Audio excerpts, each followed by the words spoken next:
मुरली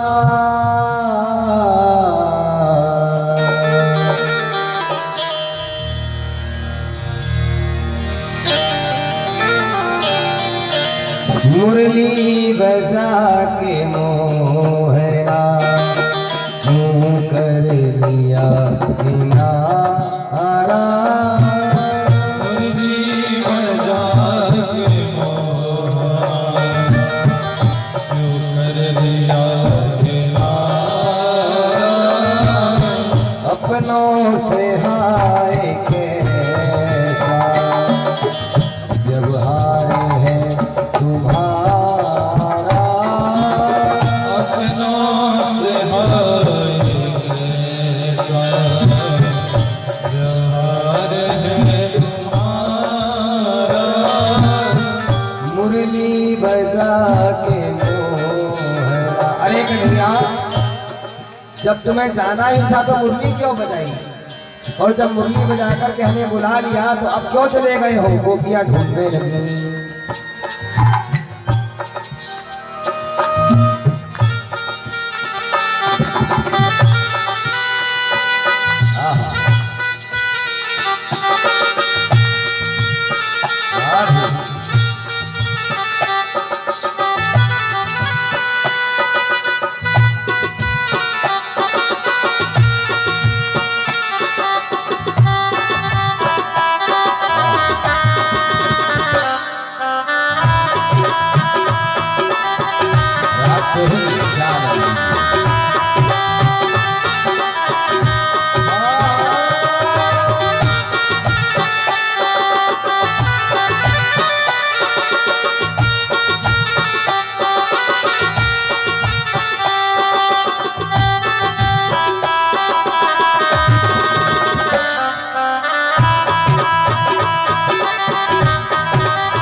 खोजने लगी। ढूंढा गली गली में खोजा डगर डगर में। ढूंढा गली गली में खोजा डगर डगर में। ढूंढा गली गली में खोजा डगर डगर में।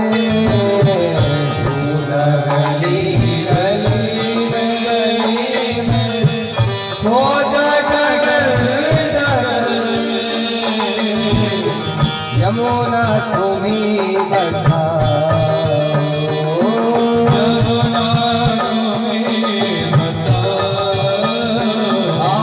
यमुना तुम्हीं बताओ। यमुना तुम्हीं बताओ।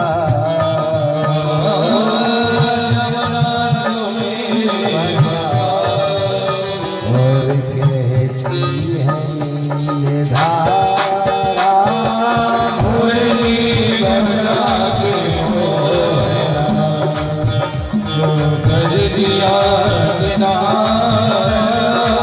मुरली बजा के मोहरा जो कर लिया किनारा। मुरली बजा के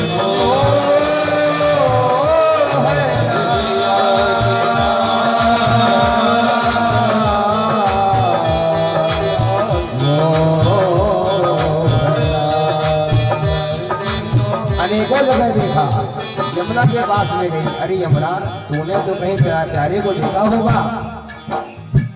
मुझे तो लग रहा है कि तूने ही छिपा लिया। ना तुलसियान समर्पी। यमुना ने कहा कि मैंने तो नहीं छिपाया है। कालिंदी की जब वार्तालाप को सुना तो वे सारी नजमामाएं तुलसी के पास गई। अरे तुलसी, तुझे तो प्रतिदिन में सालिग्राम अपने सिर पे धारण करते हैं, अवश्य ही तेरे साथ विवाह करते हैं। तुलसी विवाह मनाया जाता है। तेरे पास आकर के तो नहीं छिप गए। अनेकों जगह खोजा, जब नहीं मिले तो रोने लगे। अभिमान आ गया, भगवान उसी क्षण लुप्त हो गए। अनेकों जगह देखा, नहीं मिले। तुलसी से पूछा, कहीं नहीं मिले, कहीं तो गए होंगे, तुम हमसे बता नहीं रही हो, लेकिन अवश्य ही वे कहीं ना कहीं तो जाकर के छिपे होंगे। ब्रज के रसिक कहते हैं, अपना ही दिल टटोलो, समय का हर दिल में वो बसा है, अपना ही दिल टटोलो, हर दिल में वो बसा है, अपना ही दिल हर दिल में बसा है, मुरली बजा के मोहना, मुरली बजा के मोहना।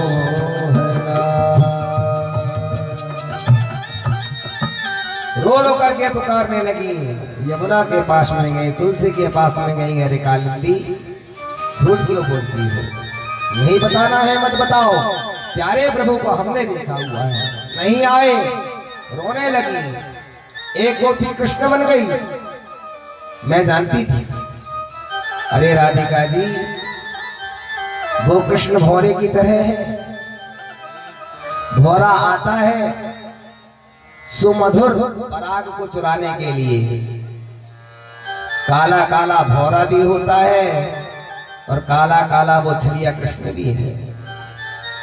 हमें अर्धरात्रि में वेणुनाद करके बुलाया, हमारा स्वागत किया, स्वागतम भो महाभागा, और बुला करके कोई इस तरह व्यवहार करता है, अपने घर में आए हुए अतिथि का कोई अनादर करता है, इस तरह से वह कृष्ण हमें छोड़ करके गया हुआ है। राधिका जी बोली, कुछ मत करो, उसका नाम जपो, वे यहीं आ जाएंगे। अति रुदन करने लगी, अतिरुरोधहा रुदसी, विलाप करने लगी, करुण क्रंदन करने लगी। प्यारे प्रभु रीझ गए और उनके मध्य प्रकट हो गए। बोली रास बिहारी भगवान की। जैसी प्रकट होते देखा, सारी ब्रजमामाएं आनंद से गदगद हो गई। आनंदित होते हुए सभी प्यारे प्रभु को कोई जाकर के हाथ पकड़ती है, कोई उंगली पकड़ती है, कोई बाजुओं को पकड़ लेती है, कन्हैया अब तो छोड़ करके नहीं जाओगे। सरकार ने कहा, मैं सभी भक्तों के हृदय में निवास करता हूं गोपी, गोपी हम सभी हैं। गोपी शब्द की परिभाषा क्या है? गो माने इंद्रियां, पिबती माने पी, जिसने अपनी 10 इंद्रियों से भगवत नाम रस का पान किया उसे गोपी कहते हैं बंधुओं। और कोई गोपी नहीं है, हम सभी गोपी हैं। 5 ज्ञानेंद्रियां, 5 कर्मेंद्रियां, 10 इंद्रियों के द्वारा जब हम भगवान के नामामृत का पान करते हैं तो हम सभी गोपी बन जाते हैं। इसलिए हम सभी गोपी हैं, कोई और नहीं है। निरामयम कृष्ण रसायनम पिबा, जब तक आप जीवित हैं तब तक आप भगवान के नाम का ही अमृत का पान करें। वे गोपियां कहती है, तब कथामृतम तप्त जीवनम कविविरीडितम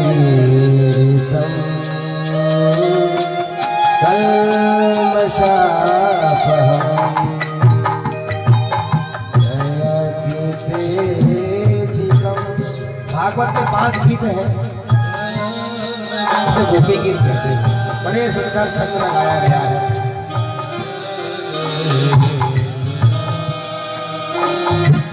शाश्वता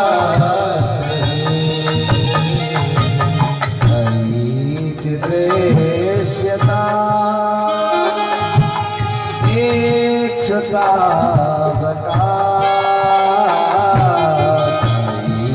द्वेष्यता।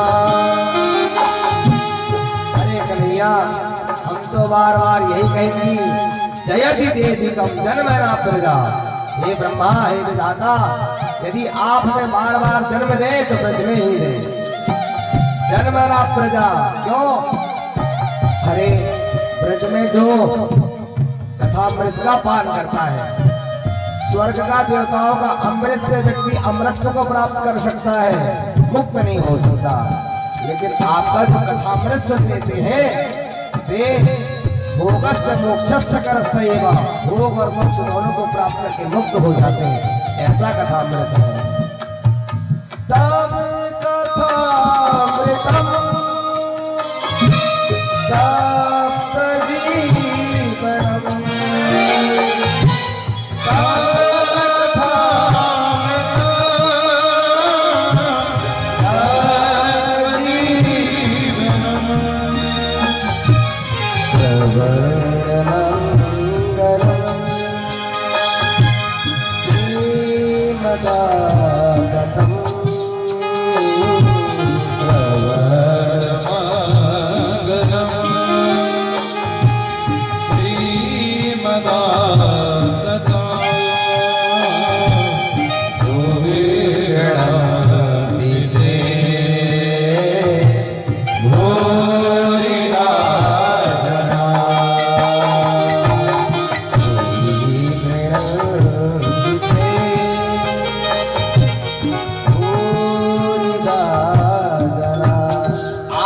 कथामृत को जिसने सुना फिर उसे 84 लाख योनि के कलमश ग्रहण बार बार ग्रसित नहीं कर सकते। इसलिए तब कथामृतम तप्त जीवनम, आपके कथामृत का जिसने पान किया उसे फिर भूत के, भविष्य के, वर्तमान के किसी भी प्रकार के त्रिताप परेशान नहीं करते, संतप्त नहीं करते। अरे कन्हैया आगे क्या कहे, प्रहसितम प्रिया प्रेम वीक्षणम, प्रहसितम प्रिया प्रेम वीक्षणम, ओ विहरण चले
जयति देव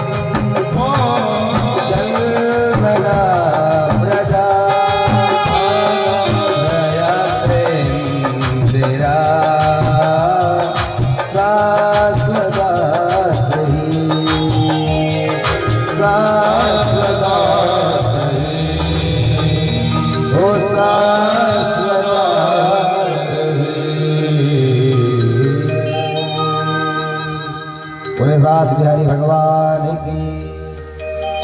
वे गोपियाँ कहती हैं श्रयत इंदिरा, इंदिरा कहते हैं लक्ष्मी को, जहां आकर के स्वयं लक्ष्मी क्रीड़ा करती है नाथ, जहां आकर के ब्रह्मा आदि देवता विद्यमान होते हैं, ऐसा ब्रज और उस ब्रज की रज और रज में फिर आपका वेणुनाद करना। तब कथामृतम तप्त जीवतम न खलु गोपिका। एक भी दुष्टात्मा पापात्मा निवास नहीं करते। नंदनो भवान। इसलिए हे नाथ, हम चाहते हैं कि हम आपके साथ में ही सदैव रहें। भगवान बोले आप मेरे साथ में ही रहते हैं, वे जीव के हृदयंगम प्रदेश में ही मैं निवास करता हूं गोपी। लेकिन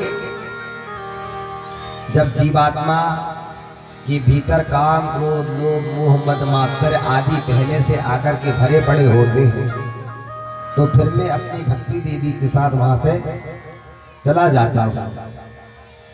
जब कभी हृदय प्रदेश खाली हो जाता है, जब वो भक्त मुझे आर्त भाव से पुकारता है, आरती कहते हैं आर्त को, और निराजन कहते हैं गाने को। आरती उतारी जाती है और निरंजन गाया जाता है। इसलिए जब भगवान को आरती करते हैं तो आरती शब्द बनाए आर्त भाव से, बड़े प्रेम से बड़े भाव से भगवान को रिझाना चाहिए, मनाना चाहिए। हे नाथ, हम आपकी शरण में हैं प्रभु, भोले भाले हैं। जो शांग वेदान विधिवत बदंती, बहुत सारे शांगोपांग वेदों का हम नहीं जानते, लेकिन आपके भक्त हैं, आपके दास हैं। यह भाव से भगवान की आरती करना चाहिए। गोपियों ने बड़े भाव से भगवान को मनाया, भगवान रीझ गए, क्योंकि भगवान दयालु है।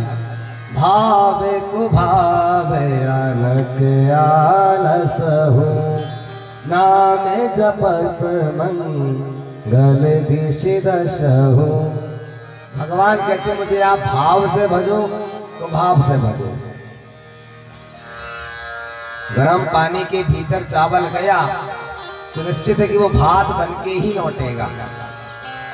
बोलो, गरम पानी के भीतर आपने चावल को डाला, उसकी गति क्या होगी?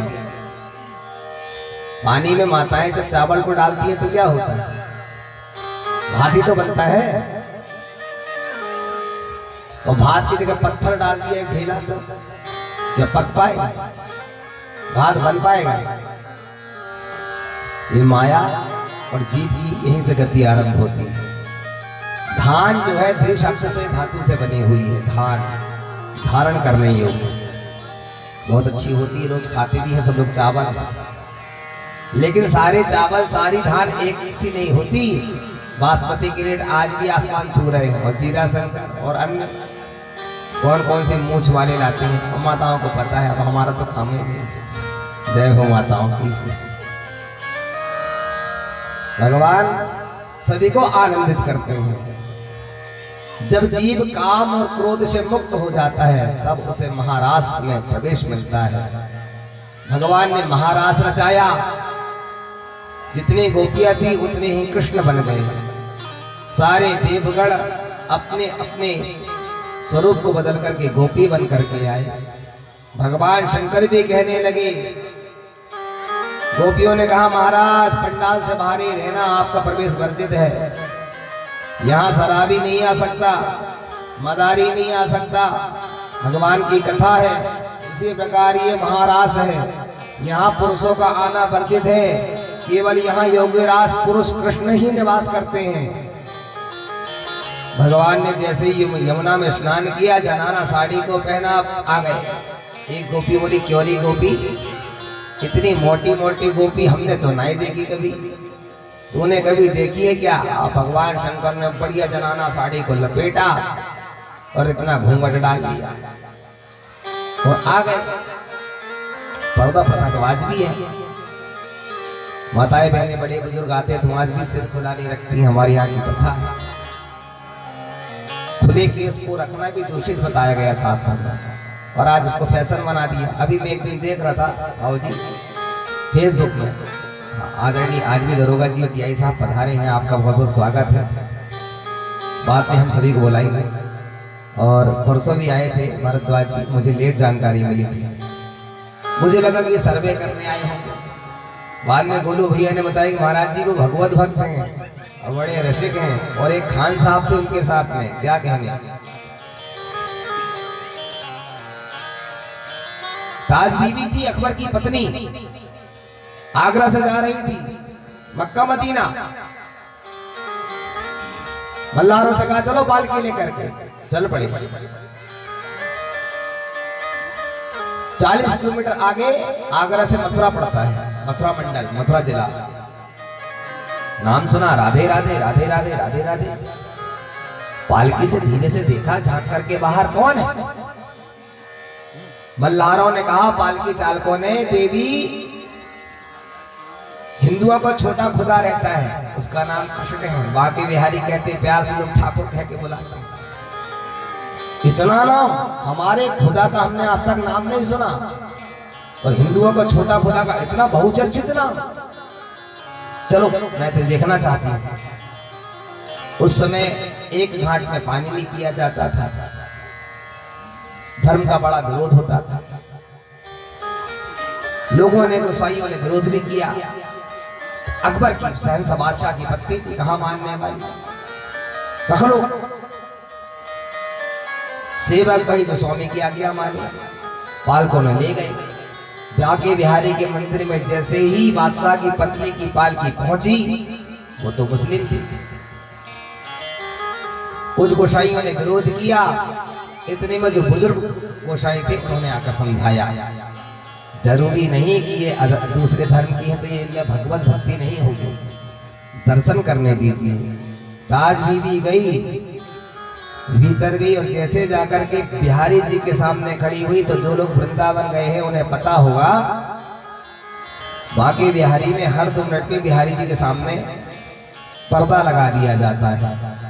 और पर्दा लगा देख ताज बीबी ने क्या देखा, आइए ताज बीबी के शब्दों को 2 मिनट सुनते हैं। वो साहब की याद आ गई मुझे। ताज बीबी कहती है, वो हटा रहे हैं पर वो हटा रहे हैं पर्दा, सरकार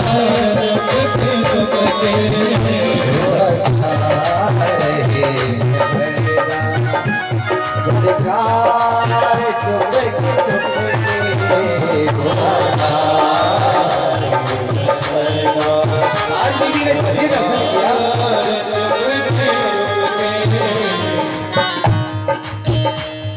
आज बीबी ने देखा कि पर्दा लग गया, क्यों मेरे आते ही छिप गए। आज बीबी कहती है, वो हटा रहे हैं पर्दा, सरकार छुप के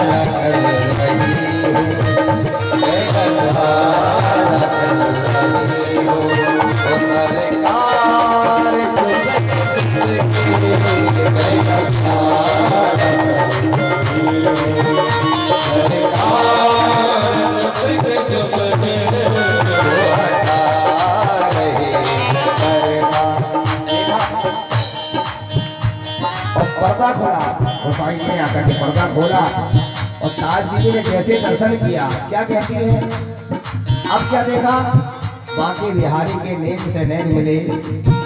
वो झुकी झुकी है, वो हंसी भरे सारे,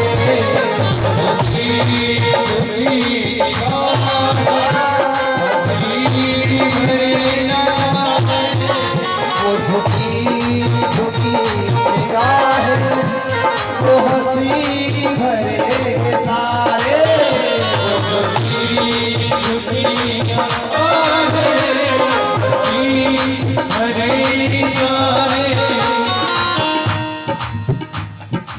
मुझे देख नहीं पा रहे हैं?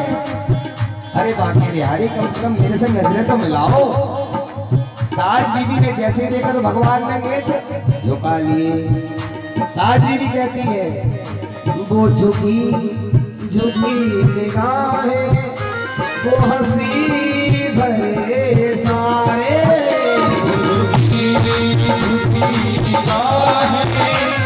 मुझे दे रहे साया, वो मुझे दे रहे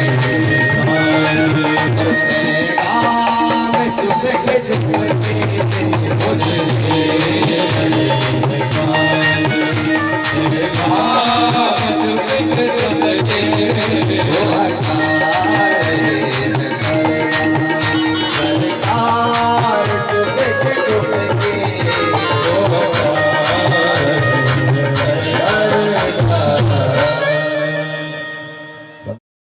धूरी भरे अति सोहत श्याम, कैसे बनी सुर सुंदर चोट।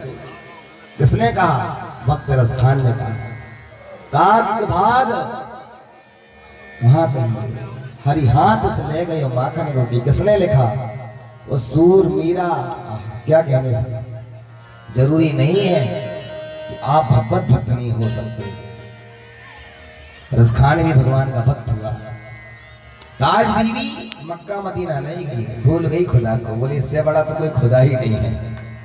आज जिस बाके बिहारी के मैंने दर्शन की हो, इससे बड़ा कोई खुदा हो ही नहीं सकता। भूल गई, आगरा आ गई, लेकिन ताज बीबी पुनः कभी मक्का मदीना नहीं गई।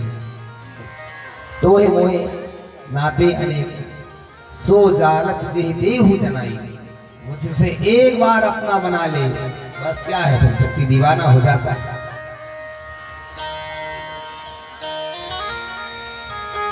देवव्रज मामाओं के साथ में भगवान ने अनेक प्रकार से स्वरूप बनाया। मध्य में वे हो गए, भगवान शंकर जनाना साड़ी पहन करके आ गए। सभी को आते देख कामदेव आए, रति देवी के साथ अपने पांचों बाणों का प्रयोग किया। रसे रूपे च गंधे च सप्त स्पर्शे च योगिनी। पांचों बाणों को क्रमशः चलाया, बार बार चलाया, लेकिन योगीराज भगवान कृष्ण पर एक क्षण के लिए भी काम आसक्त नहीं हो पाया। अंत में काम हार गया, पराजित होकर के वहां से चला। ये वही काम है अमनः, भगवान शंकर के तीसरे नयन से जो भस्मीभूत हो गया था। रति ने चरणों में जाकर के प्रार्थना करी। भगवान शंकर बोले चिंता मत करो रति, भगवान श्री कृष्ण की प्रथम पत्नी से जो प्रथम संतान उत्पन्न होगी, वही तुम्हारा पुत्र प्रद्युम्न के रूप में जन्म लेगा, वही कामदेव होगा। जब तक कि तुम सैरंद्री का कार्य करने के लिए संबरासुर की शोणित नगरी में चले जाओ। संबरासुर के यहाँ गई और रति देवी वहां जाके सेवा देती है। अभी आगे कथा आएगी तो आप सुनेंगे। कामदेव ही प्रद्युम्न बने। अस्तु। कामदेव पराजित हुआ। चंद्रमा अपनी सभी कलाओं के साथ में उपस्थित हुए। सभी ने खूब रास रचाया, बड़ा आनंदित हुए, लेकिन भगवान को एक क्षण के लिए भी काम नहीं जागृत हुआ। जबकि भगवान राम ने 99 रास रचाए, एक रह गया था। भगवान श्री राम माता जानकी जी को बड़े ही प्रेम भाव से श्रृंगार कर रहे थे और बैठ करके वार्तालाप कर रहे थे, और दुष्ट जयंत ने आकर के चोंच मार दिया।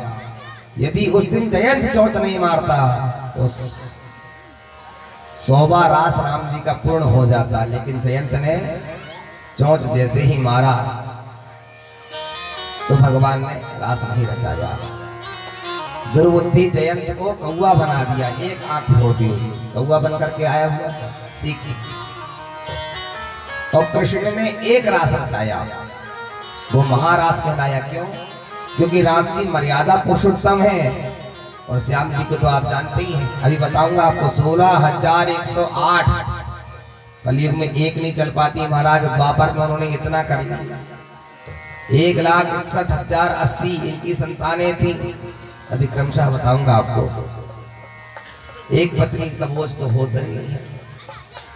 कैसे कैसे इतनी पूर्ति करते रहे होंगे, विधाता जो थे कर लेते रहे होंगे। 16,108 महल बने हुए थे, सबसे 10-10 पुत्र, एक एक पुत्री को जन्म दिया है। अब बताइए, अब कितना विराट, कितना विशाल परिवार, और भगवान सानंद रहते हैं, सबके साथ रहते हैं, ऐसा विशाल परिवार। वो काम पराजित हुआ, मुख लज्जित करके चल पड़ा। भगवान ने सबको आनंदित किया, महारास रचाया, इसलिए भगवान का नाम हुआ रास बिहारी। बोल रास बिहारी भगवान की। बहुत समय बीत गया, एक दिन नारद जी महाराज का आगमन हुआ। मथुरा मंडल में महाराज कंस बैठे हुए थे। कंस से जाकर के नारद जी मिले। क्या कर रहे हो? महाराज, जितने भी योद्धाओं को मैंने पहुंचाया, आज तक एक भी लौट करके नहीं आया। पूतना गई, लौट कर नहीं आई। तृणावत गया, लौट करके नहीं आया। बकासुर गया, पुनः लौट करके नहीं आया। इसीलिए हम कह रहे थे तुम जाओ, लौट कर मत आओ। थक जाते हैं, पीना ही नहीं, जल और कुछ नहीं। हाँ, वाटर का अच्छी बात है, पानी की बोतल लीजिए महाराज, तुलसी मत लेना।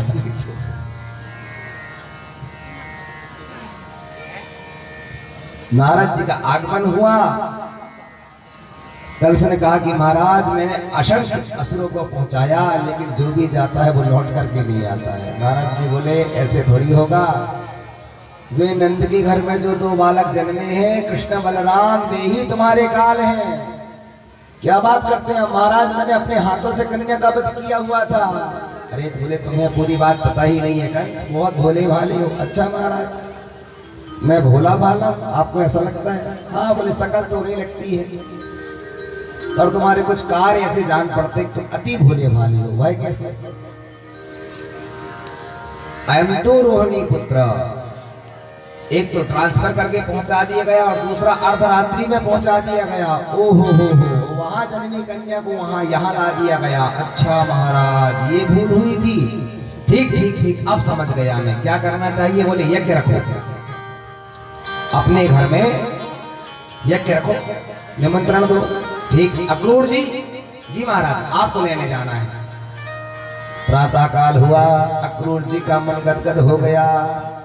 दोनों भाइयों को मैं लेकर के आऊंगा, चले अक्रूर जी महाराज लेने के लिए। मन में विचार करते जा रहे हैं, इतने कोमल, इतने सुमधुर, वे प्यारे प्रभु। और प्रातः 9 बजे के चले। मथुरा से वृंदावन की दूरी केवल 10 किलोमीटर है। 10 किलोमीटर पे यदि आप चलेंगे छकड़ा बैलगाड़ी से, तो कितने घंटे पहुंचे? अधिकतम 3 घंटे। बैल तो पहुंचा देते हो, तो घोड़े थे उसमें 2 रथ में 5 घंटे ले लेते हो। 9 बजे के सुबह के चले, शाम को संध्या बेला होगा, सायंकाल का समय आ गया। अक्रूर जी महाराज शाम को पहुंचे। परीक्षित जी ने पूछ पड़ा भगवान सुखदेव जी महाराज से, अक्रूर जी को इतना समय कैसे लगा? उनका मन पहले ही जा चुका था, और रथ भगवान के भरोसे चल रहा था। वे मन में भगवान को याद करते हुए जा रहे थे, भगवान को याद करते जा रहे थे। जैसे अक्रूर जी महाराज ने रथ को हाँका और भगवान की छवि को हृदय में याद किया, और याद करते करते भगवान को जाने लगे। इतना दुराचारी राजा है ये दुष्ट कंस, मेरे हाथों से बुला रहा है। कल को यदि कोई चोट लग गई तो सारे लोग मुझे ही उलाहना देंगे। अक्रूर आया था, बड़ा ही क्रूर था। खुद के ही मन से प्रश्न करते हैं और खुद के ही मन से उत्तर देने लगते हैं। सारे लोग मेरे को क्रूर क्रूर कह करके पुकारेंगे। फिर मन कहता है कि नहीं नहीं, वे प्यारे प्रभु के पास भी तो बल है। सवई बलम बलिनांच परेशान, वे निर्बल थोड़ी है। निर्बल के राम सुनी रे मैंने, निर्बल के बलराम। वे तो दूसरे अधीनों पर कृपा कर देते हैं। क्या उनके पास बल नहीं होगा? जो चाड़ूर मुस्तिक से वे युद्ध नहीं कर पाएंगे? ऐसे मन में भाव प्रकट करते अक्रूर जी चले। संध्या का समय हो गया। भगवान अपने बाल सखाओं के साथ में गोचारण लीला करके लौट रहे थे। आते देख रथ आया। दाऊ भैया ने जैसे बताया दौड़ करके आए कन्हैया, आकर के प्रणाम किया, बात दर्द से पूजन किया, मेज पर बैठाला। नंद बाबा आकर मिले। यशोदा मैया ने कही कैसे आना हुआ अक्रूर जी? अक्रूर जी ने कहा कि मैं दोनों बालकों को लेने आया हुआ हूं। जो मैया यशोदा ने सुना महाराज, एक क्षण भी जो अपने से दूर नहीं रखना चाहती हैं, वे यश को प्रदान करने वाली यशोदा सुनते ही रोने लगी। रात्रि का समय हुआ, भोजन कराया गया। दोनों भाइयों ने जाकर के चरण वंदना करी, चरण दबाए। प्रातः काल हुआ, सारे पुरवासियों को पता चल गया। सारी ब्रजंगनाएं आकर के रथ को घेर लेते हैं। क्या बात करती हो गोपी? कृष्ण को कोई लेने आया हुआ है? हमारे प्यारे प्रभु को कोई इस तरह हमसे दूर ले जा सकता है? ऐसा कोई सोच भी कैसे सकता है? गोपी चलो हम चल करके उस रथ के सामने ही आकर बैठ जाते हैं। एक कहती है मैं तो लेट जाऊंगा। यदि वे कृष्ण निर्दयी होंगे तो ही मेरे ऊपर से रथ को लेकर जाएंगे, और नहीं तो वे रथ से नीचे उतर जाएंगे और हमारा त्याग नहीं करेंगे। प्रातः काल हुआ। अक्रूर जी ने कहा नंद बाबा से कि यज्ञ रखा गया हुआ है, मैं लेने के लिए आया हुआ हूं। यशोदा मैया बोली मैं बिल्कुल नहीं जाने दूंगी अपने बच्चों को।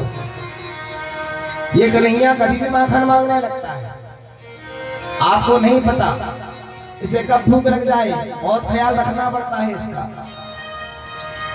इसकी आदतों को आप नहीं जानते। नंद बाबा ने समझाया देवी मैं साथ में जा रहा हूं, सारे सखा साथ में जा रहे हैं, अपनी अपनी बैलगाड़ी को तैयार कर लो, हम सभी मथुरा जा रहे हैं। नंद बाबा के साथ में सारे सखा एकत्रित हो गए। यशोदा मैया को धैर्य बताया मैया मैं आज जा रहा हूं, कल आ जाऊंगा। प्रणाम करके जैसे विदा लिए रथ के समकक्ष आए। सन्निकट आते ही देखा तो सारा रथ घिरा हुआ था। ब्रजंगनाओं ने घेर लिया। वे ब्रज गोपियां कहती हैं अरे कृष्ण इतने निर्दयी कब से हो गए हो तुम, जो हमारे बिना एक क्षण नहीं रह पाता है, क्या वो परदेश जा सकता है? भगवान बोले गोपी मैं कोई महीने 4 महीने के लिए थोड़ी जा रहा हूं, आज जा रहा हूं कल आ जाऊंगा, और कोई मथुरा बहुत दूर तो है नहीं। लेकिन मेरे ब्रज गोपियों का भाव, वे तो यही चाहती है कि आप सदैव ही मेरे पास रहें, हमारे सन्निकट रहें, सदैव ही आपके दर्शन होते रहें। हे कृष्ण अति दर्शन लालसा, आपके दर्शन करने के लिए हमने ना जाने कितनी शिकायतें लेकर के आपके घर में आई, कि आप भूल गए? अरे माखन बेचने के बहाने से आती थी आपके दर्शन करने के लिए, और तो क्या कहे कन्हैया, घर का गोबर दूसरे को दे देती थी पड़ोस में, और कहती थी कि रुको नंद महल से जाकर के गोबर ले आती है। 5-5 टोकना गोबर लेके जाती थी। इतने निर्दयी हो गए हो, हमारे बिना रह लो? तुम्हारे बिना रह तो नहीं सकता हूँ, लेकिन चाचा जी आए हुए हैं, इनका भी अनादर नहीं कर सकता, इसलिए मुझे मार दो। वे सारी गोपियों को उन्होंने स्वस्थ किया, धैर्य बढ़ाया। अक्रूर जी महाराज का रथ चलने लगा। मां को प्रणाम किया। मार्ग में मिली यमुना महाराज। दोनों भाई अक्रूर जी के साथ रथ में बैठ करके चल पड़े। विचार करते हैं अक्रूर जी की इतनी छोटी अवस्था है, और दुराचारी कृष्ण के अतुल्य बलशाली वीर योद्धा है। छोटे छोटे बालकों को तो वैसे ही नष्ट कर देंगे। कुवलिया पीड़ हाथी, 60 हाथी का बल एक ही हाथी में।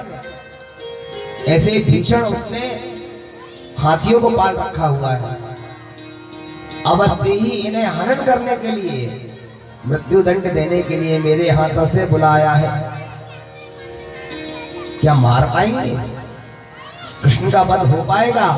बार बार मन में विचार करते हैं। भगवान बोले काका जी यमुना महारानी आ गई है, नेक स्नान और कर लेते।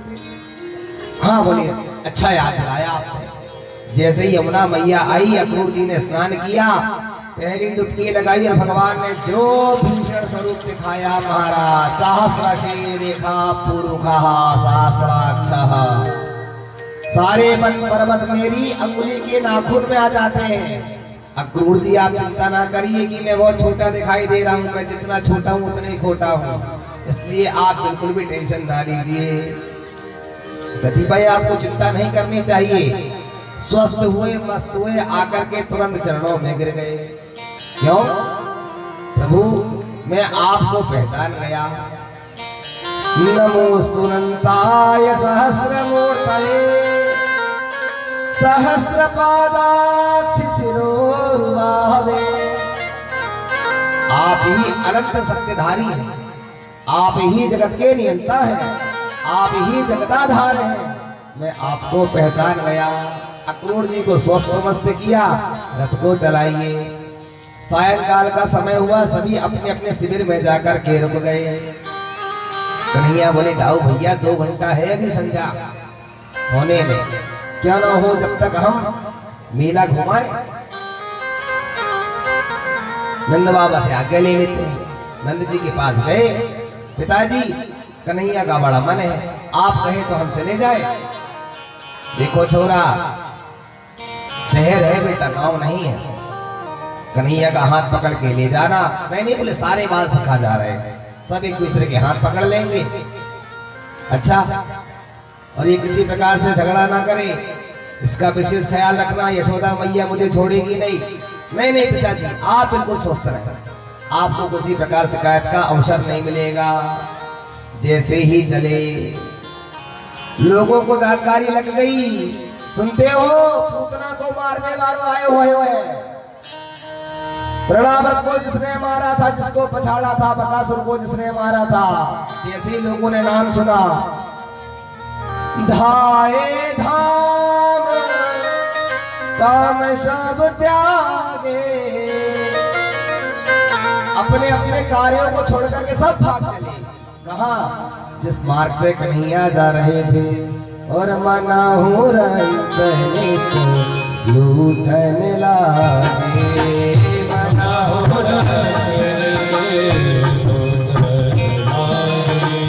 धाये धाम काम सब त्यागे,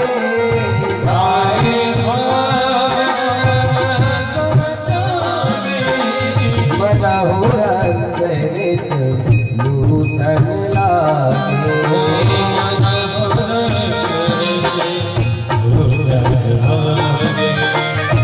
पुरुष भाग चले अपने अपने कार्यों को छोड़ करके, और माताएं जो थी अपनी अपनी अटारी में खड़ी हो गई, पुष्पों की बरसात करने लगी। मनोहरंत निध लूटने लगे, जो कुछ अपने पास में था सब लुटाने लगे। कन्हैया के ऊपर पुष्पों की वर्षा होने लगी। मधुमंगल ने कहा वाह भैया क्या सुंदर नगर है, और आते बराबर इतना सुंदर यथोचित स्वागत सत्कार हो जाए। भैया तेरे तो ठाटे ही अलग है कन्हैया, लेकिन भैया हम बड़े गरीब घर के छोरा हैं। यदि हमें सुंदर वस्त्र पहनने को मिल जाए तो लोग हमें गरीब नहीं समझेंगे। क्या चाहते हो? बोले अच्छे अच्छे वस्त्र, रेशमी वस्त्र तू हमको दिलवा दे। इतने में मामा जी का धोबी आ रहा था, सुंदर सुंदर वस्त्रों को लेकर के आ रहा था। अरे बोले वाह मामा जी का है, और अपना तो ननिहाल है, मामा गांव है। मामा जी राधे राधे। जैसे देखा मैले कुचले वस्त्रों से ही जानते हो मैं तुम्हारा मामा हूं। अरे बोले मामा जी यहाँ तो सब हमारे मामा है, आप कोई अलग थोड़ी है। क्या ले जा रहे हैं? इनमें हमारे महाराज कंस के, वृष्णि वंशज कंस के ही नूतन रेशमी वस्त्र हैं। ओह मामा जी आपसे विनती करूं, निवेदन करूं, मेरे सखाओं के पास में वस्त्र नहीं है, आप इन्हें एक एक जोड़ी वस्त्र दे दे। अरे गवार ग्वालो, दृष्टता पूर्वक मांग कर रहे हो क्या? तुम्हें पता नहीं है? मैं बताया जा रहा हूं, ये महाराज कंस के वस्त्र हैं। मधुमंगल बोला भैया कन्हैया जे ऐसी बात से नहीं मानेगा। दारी को पूतना मारो, एक हाथ तो देखा जरा, और भगवान ने एक चांटा कान के नीचे जो लगाया तो सर कट के नीचे धरती पर गिर पड़ा। मूर्छे इतना सासरान, वो सिर कट के दूर चला गया, धड़ गिर पड़ा। जितने भी रजक थे सभी अपनी पोटली वहां छोड़ करके भाग खड़े हुए, बोले भागो भैया, पूतना को मारवे भारो आयो है। एक चांटे में जिसने सिर अलग कर दिया तलवार के भांति है, सब भाग गए पोटली छोड़ करके। भगवान बोले बोलो अपने अपने वस्त्रों को निकालो। अब छोटे छोटे ब्रजवासी और 7-7 6-6 फीट के योद्धाओं के नवीन वस्त्र अब भी पहने, और जब भी चले मार्ग में तो पोछा लगे झाड़ू। इतने में ही एक दर्जी था, बोले सरकार। सीतामा बोला देख रहे हो कन्हैया, पूतना वाले हाथ को कमाल, लोग हाथ जोड़ जोड़ के कह रहे हैं हमको सेवा का मौका दे दीजिए। दर्जी बोला सरकार मैं सेवा करूं। बोले अवश्य आइए। सबका तुरंत नाप इत्यादि लिया। हाँ हाँ 4-4 फीट के 5-5 फीट के सब बढ़िया सुंदर।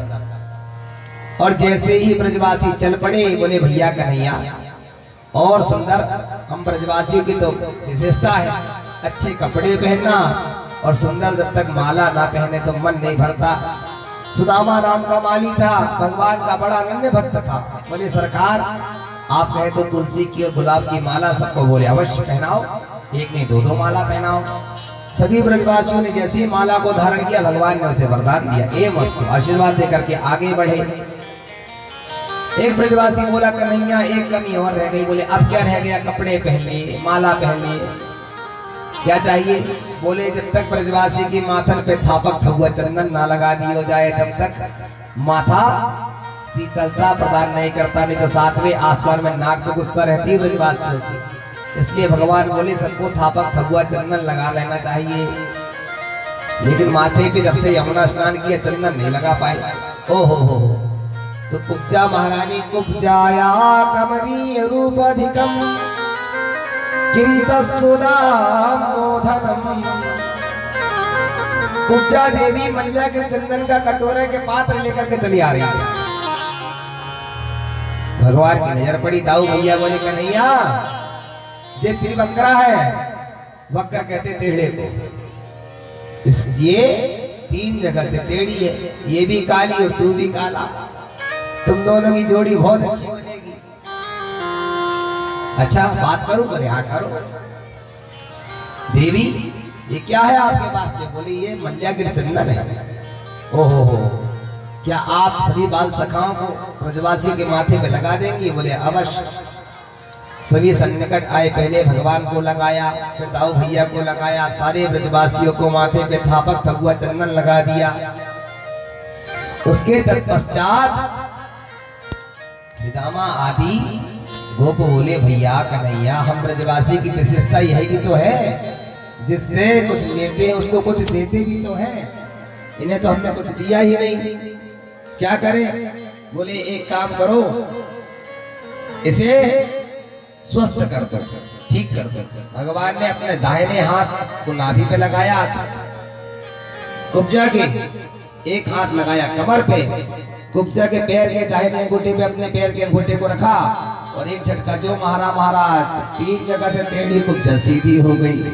अरे ब्रजवासी बोले भैया अब तुम दोनों की जोड़ी बड़ी सुंदर बनेगी। कुब्जा बोली सरकार आपने मुझ त्रिवक्रा पर अहित की कृपा करी है, कमर झुकी हुई थी, डॉक्टरों ने मना कर दिया था ऐसा भयानक रोग है, तुम्हारी हड्डी ऐसी टेढ़ी हुई है कभी सीधी नहीं हो सकती, आपने तो एक क्षण में ठीक कर दिया, सेवा का अवसर है। भगवान बोले फिर तो बार जब जाऊंगा कुब्जा देवी तब आपका मनोरथ अवश्य पूरा करूंगा, एक रात आपके घर में रुकूंगा, अभी मुझे और कुछ कार्य आगे बढ़े।